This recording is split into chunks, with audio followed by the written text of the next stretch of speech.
Assalamualaikum warahmatullahi wabarakatuh dan salam sejahtera. Pergi ke taman, memetik melati, melati putih, kembang berseri, ilmu dibaca, mesti dihayati, menjadi pedoman, membina diri. Yang arif lagi bijaksana para juri, yang dihormati barisan guru, serta rakan-rakan yang dikasihi sekalian.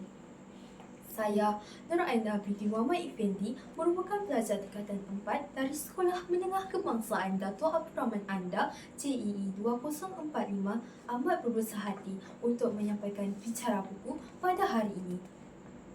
Buku yang akan saya kongsikan ialah sebuah khazanah sastra tanah air, iaitu novel tulang-tulang berserakan hasil pena Usman Awang.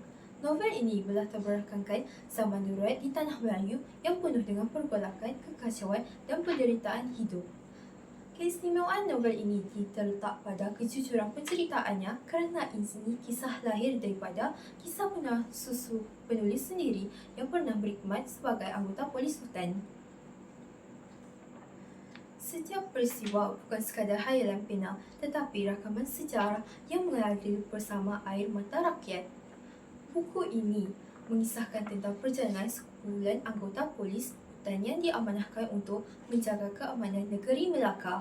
Watak utama karya ini ialah Leman, seorang pemuda yang bertugas sebagai anggota polis kerana mempunyai jiwa dan perasaan yang luhur. Walaupun senjata berada di tangannya, namun kasih tetap berada di jiwanya. Leman tidak memandang musuhnya sebagai binatang buruan, tetapi memandangnya sebagai manusia yang tersesat di lorong gelap sejarah.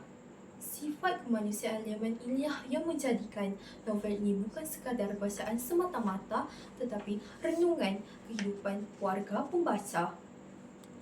Sesungguhnya, tema utama novel ini ialah kemanusiaan sejagat. Usman Awang tidak menulis untuk mengagungkan peperangan, tidak pula untuk menyanjung pembunuhan, tetapi untuk mengangkat nilai peri kemanusiaan yang kian terhakis dalam dunia yang dibakar kebencian.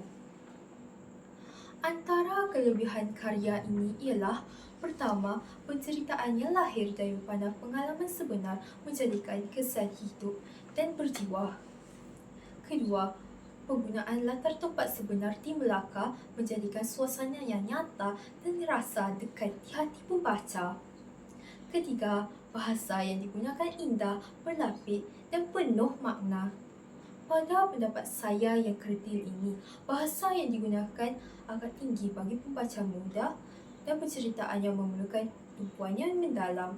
Sungguh pun novel ini dilengkapi dengan ilustrasi, namun paparan yang tidak berwarna sedikit mengurangkan daya tarikan visual karya ini.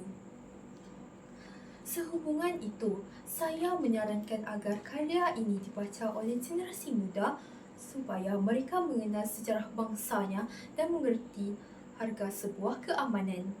Sebagai penutup bicara, tulang-tulang berserakan bukan sekadar catatan sejarah, tetapi suara kemanusiaan yang menuntut keadilan dan kedamaian. Mudah-mudahan karya ini terus hidup dalam ingatan bangsa dan menjadi cerminan kepada generasi masa hadapan. Sekian, terima kasih.